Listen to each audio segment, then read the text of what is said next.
Hello दोस्तों, welcome है आपका हमारे यूट्यूब चैनल में। पेंशनर्स, फैमिली पेंशनर्स और कर्मचारियों के लिए अभी अभी बड़ी ब्रेकिंग न्यूज़ आ रही है। जी हाँ दोस्तों, कर्मचारियों और पेंशनर्स के लिए बहुत बड़ी खुशखबरी हो सकती है इस जनवरी मंथ में, क्योंकि एक बड़ी मीटिंग होने जा रही है कैबिनेट की, जिसमें कर्मचारियों, पेंशनर्स और फैमिली पेंशनर्स के कई सारे जो पेंडिंग इश्यूज थे, चाहे वो 18 मंथ्स का डीए एरियर्स हो, चाहे उनके फिटमेंट फैक्टर हो, या इसके अलावा जो है उनका न्यूनतम सैलरी, न्यूनतम पेंशन और फिक्स्ड मेडिकल अलाउंसेस हो, इन सब पर एक बड़ी मीटिंग होने जा रही है। जी हाँ दोस्तों, कब ये मीटिंग होने जा रही है, क्या क्या इसमें और भी सारे पेंडिंग इश्यूज होंगे, पूरा हम डिटेल में जानेंगे। बने रहिए हमारे साथ इस वीडियो में लास्ट तक। और अगर चैनल पर पहली बार आए तो चैनल को जरूर सब्सक्राइब करिएगा, क्योंकि अभी भी 50% लोग ऐसे हैं जो हमारे वीडियोस तो कंटिन्यूस देखते हैं लेकिन उसको सब्सक्राइब नहीं करते हैं। तो सब्सक्राइब कर लीजिए और बेल आइकन को भी प्रेस कर लीजिए, तभी आपके पास हमारी वीडियोस की आगे की इसी तरीके से लेटेस्ट नोटिफिकेशन आ पाएगा और आप हमारी वीडियोस को इसी तरीके से जो है सारी चीज़ें अपने जान पाएंगे। चलिए आपको सीधा लेके चलते हैं बड़ी न्यूज़ पर। बेसिकली आप सभी को पता है कि कर्मचारियों, पेंशनर्स और फैमिली पेंशनर्स की शुरू से ही कई सारी डिमांड्स रही हैं, जिनमें से पहली डिमांड हमेशा रही है, वो रही है पिछले कुछ दिनों से 18 मंथ्स के डीए और डीआर की। जी हाँ दोस्तों, आप सभी को पता है कि अब आपको 38% महंगाई भत्ता और महंगाई राहत दिया जा रहा है, लेकिन अब जो है जल्दी आपको जनवरी 2023 से 42% यानी कि 42% महंगाई भत्ते और महंगाई राहत पर मुहर लग सकती है। बस एक मंथ का यानी कि दिसंबर मंथ का all India consumer price index का जो डेटा है वो आना बाकी है। जैसे ही वो आ जाएगा तो आपको 42% ऑफिशियल स्टेटमेंट भी इसका जारी होगा, मिनिस्ट्री ऑफ फाइनेंस के डिपार्टमेंट ऑफ एक्सपेंडिचर से ये भी जारी होगा। साथ ही साथ इसमें आपको 3 मंथ का तक का एरियर भी मिलेगा। यूजुअली जो है इसकी अनाउंसमेंट मार्च मंथ यानी होली के महीने से पहले कभी भी होती है, लेकिन होली के पहले इसमें अनाउंसमेंट होगी। साथ ही साथ आपको 2 से 3 मंथ्स का इसमें एरियर भी प्रोवाइड किया जाएगा। ये तो बात रही है आपके जनवरी 2023 की, जो मैं अपने प्रीवियस वीडियोस में भी बताता रहा हूँ। लेकिन अब बात करते हैं 18 मंथ्स के डी और डीआर की, जिसके रिगार्डिंग एक बड़ी कैबिनेट बैठक हो सकती है। जी हाँ दोस्तों, मीटिंग में एक बड़ी खबर आ रही है। मीटिंग में जो है ये सारी चीज़ें डिस्कस हो सकती हैं। और कौन कौन सी चीज़ें डिस्कस हो सकती हैं? फिक्स्ड मेडिकल अलाउंसेस यानी कि जो एफएमए है, यानी ऐसे पेंशनर्स और कर्मचारी जिनका जो है नॉन सीजीएचएस एरियाज़ में रहते हैं और उनको वहाँ पर ओपीडी के मेडिसिन के खर्च के लिए सिर्फ 1000 रुपये उनको दिया जाता है, जो कि प्रेजेंट टाइम को देखते हुए काफ़ी कम है, क्योंकि इस टाइम पे मेडिसिन की कॉस्ट बहुत ज़्यादा बढ़ चुकी है। ऐसे में 1000 रुपये जो नॉन सीजीएचएस एरियाज़ में रहते हैं पेंशनर्स और फैमिली पेंशनर्स, उनको बहुत कम पड़ते हैं। ऐसे में जो पेंशनर्स एसोसिएशंस हैं वो लगातार इसके रिगार्डिंग सरकार से बातचीत भी कर रहे थे कि सरकार जो है 1000 रुपये से बढ़ा करके 3000 रुपये तक इसमें कर दे। हालांकि इसमें कुछ दिनों पहले सरकार का आंसर्स भी आया था ministry of health and family welfare की तरफ से, जिसमें उन्होंने बोला था कि इस पूरे मैटर को वो देख रहे हैं, मैटर अंडर कंसिडरेशन है।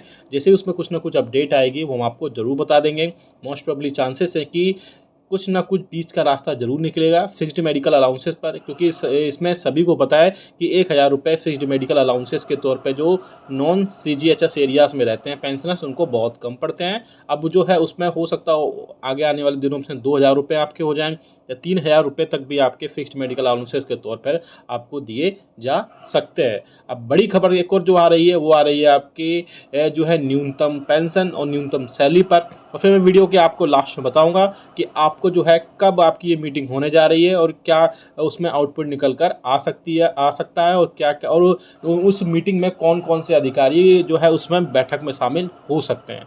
अब जो बड़ी खबर आ रही है वो बड़ी खबर आ रही है आपके सैलरी और पेंशन पर, न्यूनतम सैलरी और पेंशन पर। जी हाँ दोस्तों, आप सभी को पता है कि आपको जो बेसिक सैलरी और बेसिक पेंशन है वो आपको 7वें वेतन आयोग के रिकमेंडेशंस के हिसाब से आपको प्रोवाइड कराई जा रही है। यानी पेंशनर्स की बात करें तो पेंशनर्स को 9000 रुपये बेसिक पेंशन, और साथ में अगर कर्मचारियों की बात करें तो कर्मचारियों को 18000 रुपये बेसिक पेंशन के रूप में दिया जाता है। लेकिन अब जो है कर्मचारियों और पेंशनर्स और यूनियंस की जो है लगातार सरकार से ये रिक्वेस्ट रही है, ये डिमांड रही है कि कर्मचारियों, पेंशनर्स, साथ ही साथ जो फैमिली पेंशनर्स है उनकी बेसिक पेंशन में भी बढ़ोतरी की जाए। आप सभी को पता है कि पेंशनर्स जो हैं अपनी मिनिमम पेंशन जो 9,000 रुपये उसको 13,500 रुपये या 13,000 रुपये तक की बढ़ाने की बात कर रहे हैं। वहीं कर्मचारियों की अगर बात करें तो अपनी बेसिक में 18,000 रुपये से लेकर के 25,000 से 26,000 रुपये तक कर्मचारियों की सैलरी में बढ़ाने की बात हो रही है।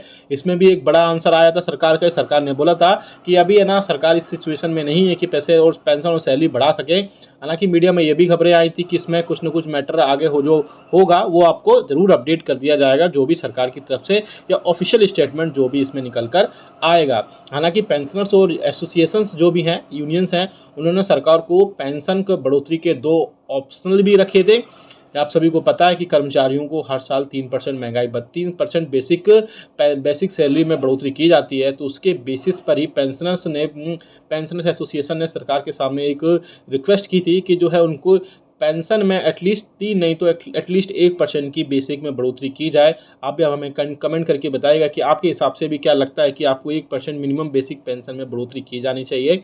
अब बात करते हैं इसमें दूसरी बड़े प्रपोजल की। उन्होंने दूसरा प्रपोजल ये दिया था पेंशनर्स को कि सरकार को कि सरकार जो है एटलीस्ट अगर 1% की बढ़ोतरी नहीं कर सकती तो हर साल 5 साल के एक ब्लॉक ईयर में, यानी कि 60 से 65 साल में आपको जो है 5% बेसिक में बढ़ोतरी, 65 से 70 साल में 5% की, और फिर 70 से 75 साल में 5% की, और 75 से 79 ईयर्स के बीच में 5% की बढ़ोतरी की जाए।